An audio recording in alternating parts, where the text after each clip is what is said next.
Quick disclaimer, the form of minimalism I'm primarily referring to in this video would be fashion related, but that's kinda obvious seeing that this is a fashion related channel. Would you go to Burger King and buy a burger? No, exactly. Why? Because it tastes like ass. Anyways, let's start the video.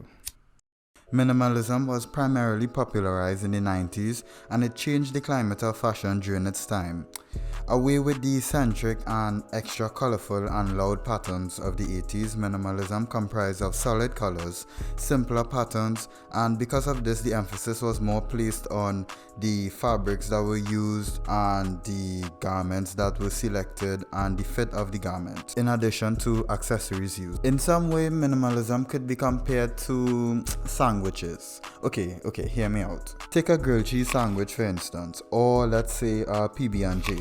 Simple, classic, not doing too much but getting the job done to some extent. It's more on the monotonous or boring side, but it gets the job done. It's a classic sandwich. Add additional ingredients to a sandwich to increase the experience and the taste of it, such as maybe turkey slices, maybe turkey bacon, chicken slices, veggies, no pork because we don't indulge in the sacrilegious swine, but you understand the point I'm trying to say. Anyhow, the extra additions to the sandwich represent accessories. However, you could also do this and still turn out with a shit outfit that lacks creativity, flavor, taste, and appeal. So basically Burger King. This video will more be looking at the pioneer creators of the minimalistic aesthetic and who were influential in what ways, whether it be intentional or not. During its inception, minimalism was divided into two subgroups: bougie kind of classical minimalism and introspective avant-garde minimalism. During the 80s, predominantly 90s, many fashion houses from all over the world experimented with minimalism or the aspects and fundamentals of minimalism. Starting in Japan, the two major mainstream pioneers of minimalism were Rei Kawakubo of Comme des Garçons and Yohji Yamamoto. They both curated the Hiroshima chic aesthetic that was on the rise at that time. Kawakubo and Yamamoto shared a similar theme to their garments in the early years of their careers, mainly because they were close friends, so they shared similar ideas, and at one point in time they were even romantic partners. They was having sex. Though I would assume it to be unintentional to them, they paved the fundamentals for minimalism in that colors, patterns, and prints aren't the only way to create loud, extroverted garments, and that this same effect can be produced using scarce colors but paying great intricate attention to the fit, flow, and fabrics of every piece.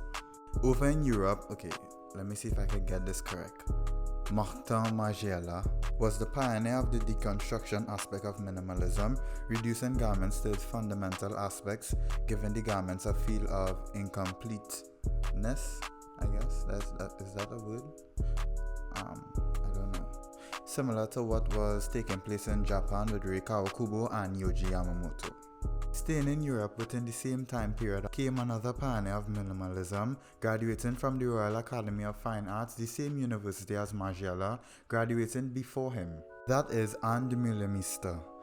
Why couldn't designers just be named like simple names like Joe Bob or like Anne John Pope, like simple names? No, we have to get Anne de Minimalism.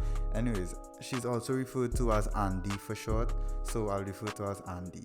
So Andy was a member of the Antwerp Six and debuted her monochromatic collection in 1987.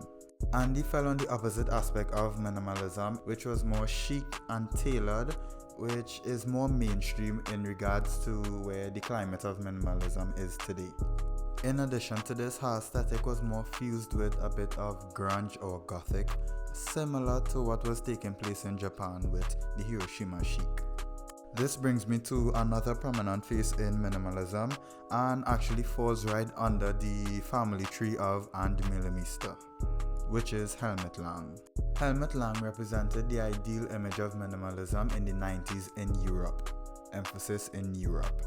Helmut Lang closer represented the minimalistic aesthetic used by the general public and taking aspects of Andy but making it more digestible to the public's taste.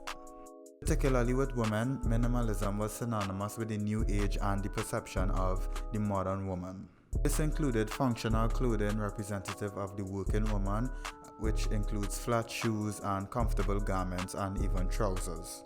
Models without makeup was also a huge emphasis for Helmut Lang during this period of the minimalistic ideologies.